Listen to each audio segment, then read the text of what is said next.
여러분 안녕하십니까? 광주 MBC 뉴스데스크입니다.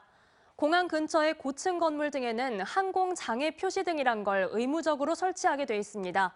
어두운 밤이나 흐린 날에 비행기의 충돌을 막기 위한 공공시설물이지만 비용은 모두 주민들이 부담해 왔는데요. 광주공항 근처의 주민들이 이게 부당하다며 국가를 상대로 공익소송을 제기했습니다. 주현정 기자가 보도합니다. 광주공항 인근 한 아파트 옥상에 붉은색 시설물이 달려 있습니다.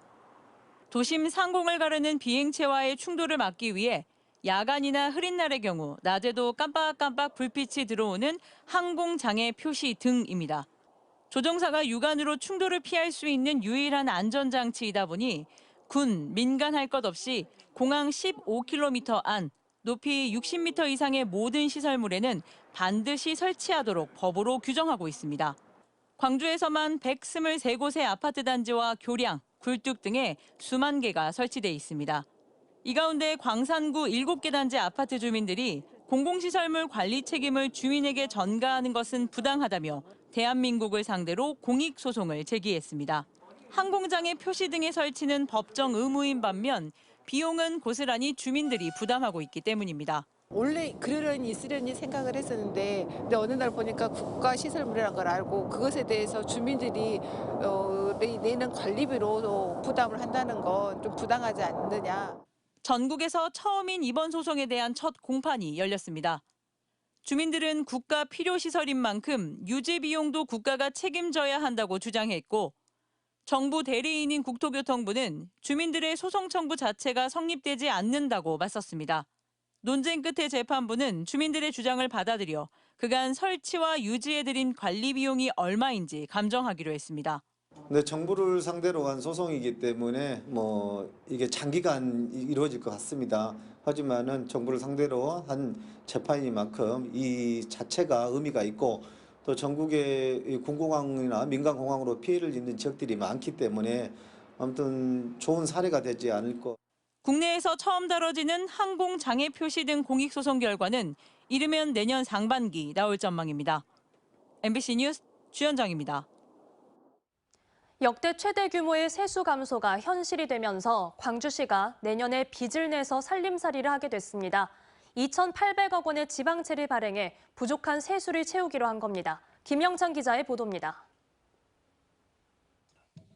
광주시가 시의회에 제출한 내년 예산안 총 규모는 6조 9,083억 원, 올해 본 예산 7조 1,102억 원보다 2.8% 감소했습니다. 1998년 IMF 외환 위기 이후 사실상 첫 감액 편성입니다. 광주시 세입과 정부에서 받는 지방교부세가 가장 크게 줄어들었기 때문입니다. 광주시는 내년 지방세는 9.8%, 지방교부세는 13%가 감소될 것이라고 전망했습니다.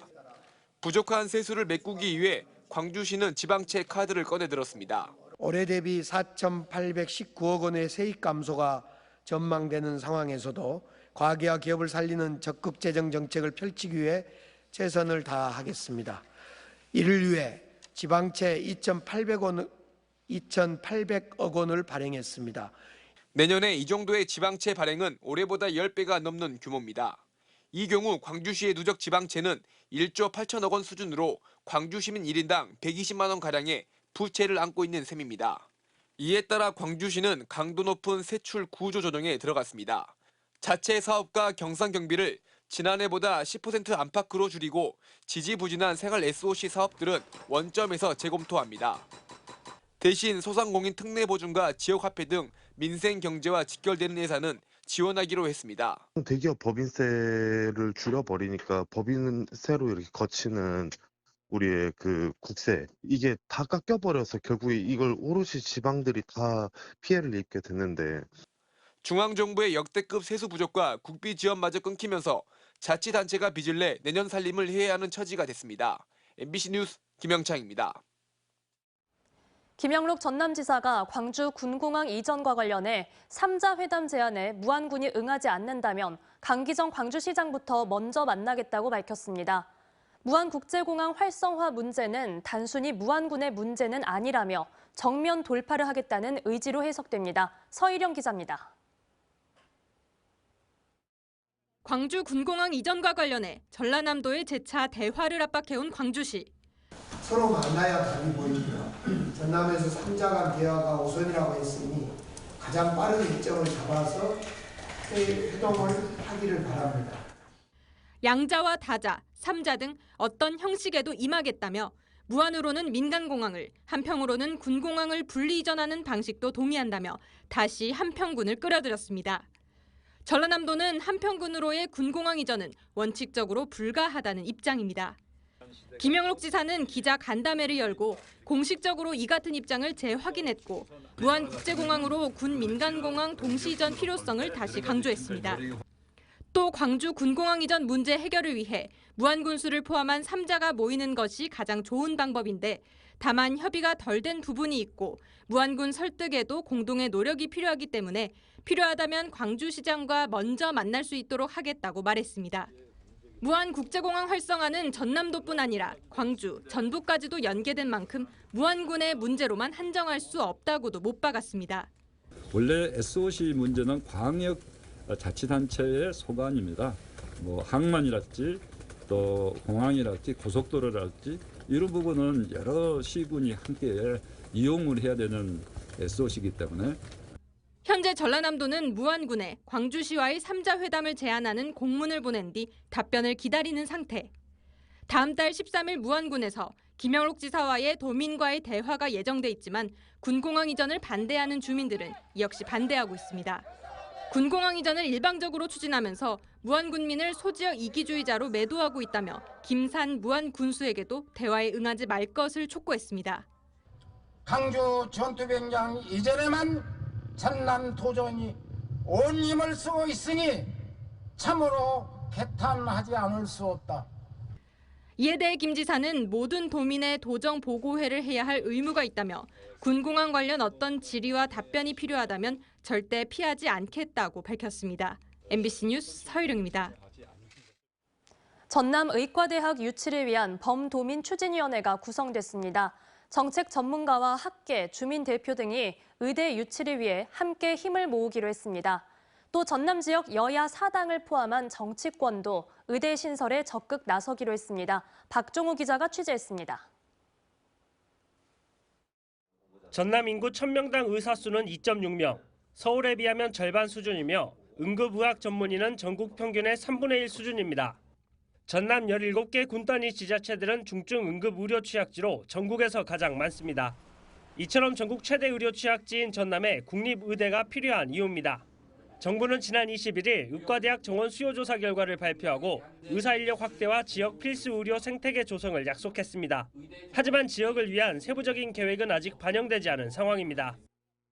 정부가 25년 의대 정원을 증원 규모를 정할 때 동시에 전남권 의대 신설, 목포 의대 신설 TO도 동시에 확보하기 위해 최선의 노력을 다해야 할 때입니다. 이런 가운데 전남 의대 유치를 위한 범도민 추진위원회가 출범했습니다. 정책 전문가와 학계, 주민 대표 등 300명으로 구성됐습니다.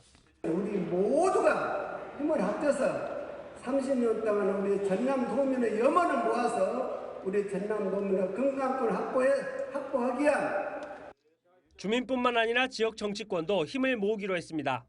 전남 지역 여야 4당은 22대 국회의원 선거 4당 공약에 전남 국립의대 신설 포함을 위해 노력한다는 공동협약을 했습니다. 또 지역 의대 신설과 신설 정원을 배정할 것을 정부에 공동 건의했습니다. 고난도 중증 질환자를 치료하는 상급 종합병원이 전혀 없는 지극히 열악한 의료 상황에 처해 있다. 정치권과 함께 전남의대 설립 유치 범도민 추진위는 대국민 성명 발표와 결의대회 등 의대 유치 활동에 적극 나서기로 했습니다. MBC 뉴스 박종호입니다. 광주시가 운영하는 도서관에서 지난 2년간 책 1,500권이 도난당한 사건이 있었습니다. 하지만 그동안 도서관에서는 아무도 이 사실을 알아채지 못했는데요. 시민의 세금으로 책을 구입해놓고 사후 관리는 소홀히 했다는 지적이 나옵니다. 임지은 기자가 취재했습니다. 광주 남구의 한 모텔. 책상 위에 두꺼운 장편 소설 책들이 가지런히 놓여 있습니다. 일용직 근무를 하며 이곳에서 머물던 47살 김모 씨가 도서관에서 훔친 책들입니다. 이곳 모텔 방에서 묵었던 남성은 이렇게 대출 바코드를 제거한 책 1,500권을 벽 한쪽에 가득 채웠습니다. 하루 참을 내가 한 이틀 밀리더라고. 오면 그 책을 다 읽었어, 삼촌. 그랬더니 다 읽었다고 하더라고. 김 씨는 지난 2021년 9월부터 2년 동안 광주 도서관 8곳을 돌며 절도를 저질렀고 그중 시립사직도서관에서만 1,100권을 훔쳤습니다. 바코드를 제거하면 도난 경보음이 울리지 않는 점을 노린 김 씨는 한두 권으로 가볍게 시작한 도둑질이 들키지 않자 더 대담해졌습니다. 어떤 한 사람이나 어떤 한 사건으로 인해서 이렇게 많이 잃어버린 경우는 거의 없어가지고요. 문제는 시민들의 세금으로 구매한 책들이 없어질 동안 도서관은 피해 사실을 인지하지 못했다는 겁니다. 신장만 집계하고 있을 뿐 기존 책 중 몇 권이 사라졌는지 관리하는 사람은 아무도 없었습니다. 책을 찾을 수 없다는 도서관 이용객들의 민원이 다수 접수되자 지난 7월 도서관은 뒤늦게 대대적인 점검에 나섰고 뜯어진 바코드와 CCTV 화면 등 절도 정황이 담긴 증거를 확보했습니다. 도서관 측은 자료실에 보관돼 있는 25만 권의 책 행방을 확인하긴 어려웠다면서도 인력을 투입해 자료실 보안 점검과 책 관리를 더 철저히 하겠다고 밝혔습니다. 시민분들이 그냥 보시고 다른 곳에 꽂아놨을 거라 생각하고 저희가 정말 인력을 투입을 해서 확실히 관리하는 방법밖에 없다고 통감을 했어요. 시민들의 민원이 있기 전까지 책이 사라졌는지조차도 몰랐던 도서관 측의 안일한 도서 관리에 시민들의 혈세가 새고 있었습니다. MBC 뉴스 임지은입니다. 강기정 광주시장과 홍준표 대구시장이 달빛철도 특별법 제정안에 연내 국회 통과를 촉구하며 국회에 건의서를 전달했습니다. 광주시에 따르면 건의서에서 두 시장은 해당 특별법이 국회의원 261명이 공동 발의한 영호남 상생 발전 법안인 만큼 국회의장과 여야 정당에 반드시 연내 제정을 촉구했습니다. 국회 국토교통위 법안 소위는 다음 달 5일 달빛철도 특별법을 심사합니다. 주상복합단지와 복합쇼핑몰, 5성급 호텔 등이 들어서는 옛 전방 일신방직 부지 개발 사업을 위한 공공기여 협상이 내일 결정날 걸로 보입니다. 언제 어디서나 내 손 안의 뉴스. 광주 MBC 뉴스 유튜브 구독으로 함께하세요.